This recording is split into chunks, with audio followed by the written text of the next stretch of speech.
അതുപോലെ ഇദ്ദേഹം കാലിന് ഓപ്പറേഷൻ കഴിഞ്ഞ് ഇതൊക്കെ വളരെ പ്രയാസത്തിലാണ്. ഇദ്ദേഹത്തെ ഭാര്യ ഹൃദ്രോഗിയാണ്. ഇദ്ദേഹം നിങ്ങൾക്കൊക്കെ നമ്മുടെ നാട്ടിൽ വില്ലേജ് ബോയാണ്.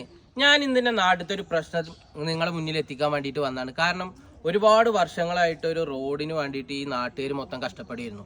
അപ്പോൾ അതിനൊരു പരിഹാരമായിട്ട് ഇവിടുത്തെ വാർഡ് കൗൺസിലർ റോഡിന് വേണ്ടിയിട്ട് ബഡ്ജറ്റ് ഒരു കല്ല് വിരിച്ചു. ഇത് കാണിച്ചു കൊടുത്താൽ കല്ല് വിരിക്കൽ കഴിഞ്ഞു. ഫസ്റ്റ് ലെയർ ഇവിടെ വിരിക്കൽ കഴിഞ്ഞു.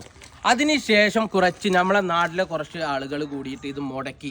അതിൻ്റെ ഫുൾ ഡീറ്റെയിൽസും ഈ നാടിൻ്റെ ഈ റോഡ് മുടങ്ങിയിട്ട് ഒരുപാട് കാലമായി.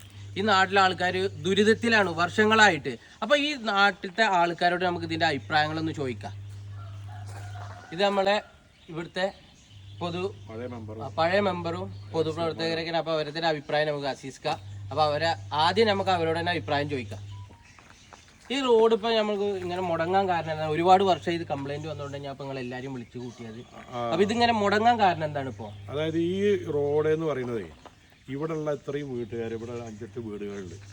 ഈ വീടുകൾക്ക് അവർക്കും എല്ലാവർക്കും യാത്ര ചെയ്യാനുള്ള ഒരു പൊതു റോഡാണ്. ഇത് മാത്രമല്ല, ഒരു വ്യക്തിയുടെ കയ്യിൽ നിന്ന് എല്ലാവരും പിന്നെ അന്നത്തെ മാർക്കറ്റ് വില കൊടുത്ത് വിലക്ക് വാങ്ങിയ സ്ഥലമാണ്. അതിൽ വീട് വെച്ചവരാണ്. ഇത് പിന്നെ ഞാനിവിടെ 2010 മുതൽ 15 വരെ മെമ്പറായിരുന്നു. അക്കാലത്ത് അന്നത്തെ പിന്നെ തൊഴിലുറപ്പ് പദ്ധതി ഉപയോഗപ്പെടുത്തിക്കൊണ്ട് ഈ റോഡ് ഫോർമേഷൻ നടത്തി. പിന്നെ ഇതിൽ അന്ന് വർക്ക് ചെയ്തപ്പോൾ ഇത് കാണുന്ന ഈ കുട്ടികൾ കളിക്കുന്ന ഗ്രൗണ്ടും അതിൻ്റെ പടമൊക്കെ അന്ന് എൻ്റെ കാലത്ത് ഞാൻ മെമ്പറാവുന്ന കാലത്താണ് അത് ചെയ്തത്.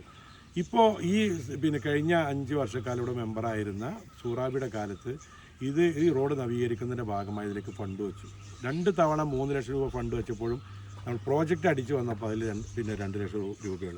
അവസാനം നമ്മൾ നിരന്തരം അവിടെ നഗരസഭയുമായി ബന്ധപ്പെട്ടപ്പോൾ 3 ലക്ഷം രൂപ അവരുടെ ഫണ്ട് അവരുടെ വിഹിതത്തിൽ നിന്ന് നീക്കി വെച്ചുകൊണ്ട് റോഡ് കോൺക്രീറ്റ് ചെയ്യാൻ തീരുമാനിച്ചു. അങ്ങനെ തീരുമാനിച്ച് അതിന് പദ്ധതി വെച്ച് അതിൻ്റെ ASും TSും കഴിഞ്ഞ് പിന്നെ അതിൻ്റെ പ്രോജക്റ്റ് ടെൻഡർ കഴിഞ്ഞു. ടെൻഡർ കഴിഞ്ഞ ഒരു കോൺട്രാക്ട് വർക്ക് എടുത്തു. ആ കോൺട്രാക്ടർ ഇതിൻ്റെ ബേസ്മെൻറ്റ് ചെയ്താണിത്. ഇനി ഇതിൻ്റെ മേലെ കോൺക്രീറ്റ് ചെയ്യണം.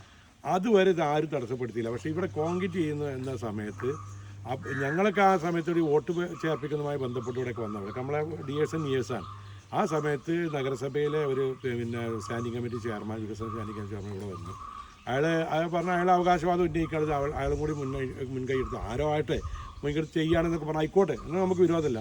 പക്ഷേ അവിടെ വന്നൊരു ഫോട്ടോ ഒക്കെ എടുത്ത് അയാൾ പോയി. പിന്നെ കണ്ടത് ഇതിന് മുമ്പേ സ്ഥലം കൊടുത്ത ആളുടെ അവകാശി ഒരു സ്വകാര്യ വ്യക്തി, ഈ സ്ഥലം ഞങ്ങൾ പിന്നെ പൊതുസ്ഥലമല്ല, ഇത് ഞങ്ങളുടെ സ്വകാര്യ സ്ഥലമാണ്, ഇത് ഞങ്ങൾ നികുതി അടയ്ക്കുന്നുണ്ട്, ഇത് ഞങ്ങളുടെ കൈവശമുള്ള സ്ഥലമാണ് എന്ന് പറഞ്ഞുകൊണ്ട് പിന്നെ മുനിസിപ്പാലിറ്റിയുമായി ബന്ധപ്പെട്ട് സെക്രട്ടറിയെ വിളിച്ച് AE വിളിച്ച് ഈ വഴി തടസ്സപ്പെടുത്തുകയാണ് ചെയ്തത്. പിന്നെ തുടർന്ന് ഞങ്ങൾ നിരന്തരം പിന്നെ നഗരസഭയൊക്കെ ആയി ബന്ധപ്പെട്ട് വില്ലേജ് അധികാരികളുമായി ബന്ധപ്പെട്ടോ ഇവിടെ അങ്ങനെ സ്വകാര്യ സ്ഥലമില്ല. FMBയിൽ കിടക്കുന്നുണ്ട്, 3 സെൻറ്റ് സ്ഥലം കിടക്കുന്നുണ്ട്.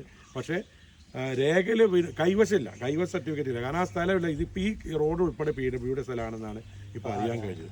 അപ്പോൾ എന്തായാലും നമ്മളെ സംബന്ധിച്ചോളം ഇപ്പോൾ ഇതാണ് ഇയാളൊക്കെ നോക്കുക, ആഴ്ചയിൽ 3 ഡയാലിസിസ് ചെയ്ത് ഇന്ന് പോലും ഡയാലിസിസ് കഴിഞ്ഞ് വന്ന ആളാണ്.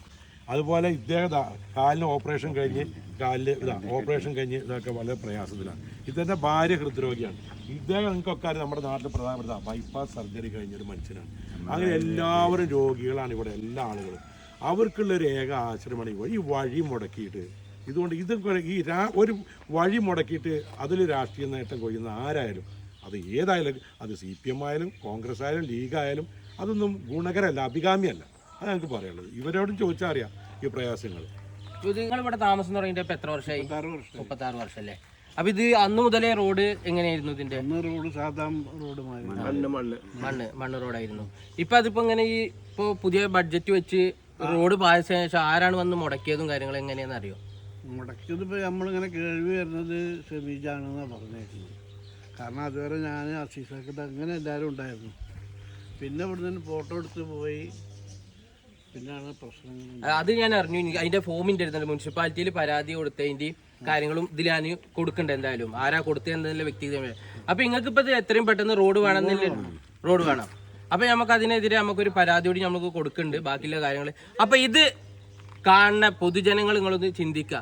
ഒരു നാടിനെ തന്നെ, ഒരു പ്രദേശത്തിനെ ഇല്ലാതെയാക്കിയിരിക്കുകയാണ്. ഇത്രയും രോഗികളായിട്ടും ഇവിടെ ഒരുപാട് കുടുംബങ്ങൾ താമസിക്കുന്ന ഒരു സ്ഥലമാണ്. അവിടുത്തെ റോഡ് മുടക്കിയിട്ട് പല ആളുകളും, ഞാനാ എന്താണെന്ന് നമ്മളുടെ ബാക്കിയുള്ള ഡീറ്റെയിൽസും കാര്യങ്ങളും നമ്മൾ പറയും. അപ്പോൾ ഇതാണ് ഇവിടുത്തെ ഒരു അവസ്ഥ. ഇപ്പോൾ അപ്പൊ ഈ റോഡ് എത്രയും പെട്ടെന്ന് ബഡ്ജറ്റ് വെച്ച് ബാക്കിയുള്ള കാര്യങ്ങൾ ചെയ്യാൻ അധികാരികൾ എത്രയും പെട്ടെന്ന് മുൻകൈ എടുത്തിട്ട് ബാക്കിയുള്ള കാര്യങ്ങൾ ചെയ്യുക. ഇവര് വാങ്ങിയതിന് ശേഷം ഞാനും എൻ്റെ അനുജനും കൂടിയാണ് ഈ സ്ഥലം വാങ്ങിയിട്ടുള്ളത്. ഞങ്ങൾക്ക് ഇതിൽ ഗതാഗത സൗകര്യം ഉണ്ട്. അതെങ്ങനെ പടിഞ്ഞാട്ട് നിന്ന് കിഴക്കോട്ട് ഗതാഗത സൗകര്യം ഉണ്ട്. പിന്നെ ബാക്കിയുള്ള സ്ഥലം ഇയാൾ വാങ്ങി, മൂപ്പരാൾ വാങ്ങി. ബാക്കിയുള്ള സ്ഥലത്തേക്ക് പിന്നെ വഴിയുടെ പ്രശ്നമല്ല, ഞങ്ങളതുവരെയും വഴിയുണ്ട്. ഇതിനപ്പുറത്താണ് ഇപ്പോൾ ലാസ്റ്റ് റോഡിൻ്റെ എൻ്റെ ആ മെറ്റൽ നടത്തിയ വരെ. അവിടെ നിന്നാണ്ട് മൂപ്പർക്ക് വഴിയുടെ പ്രശ്നമല്ല, സ്ഥലമാണ് അവിടെ നിന്നിട്ട്.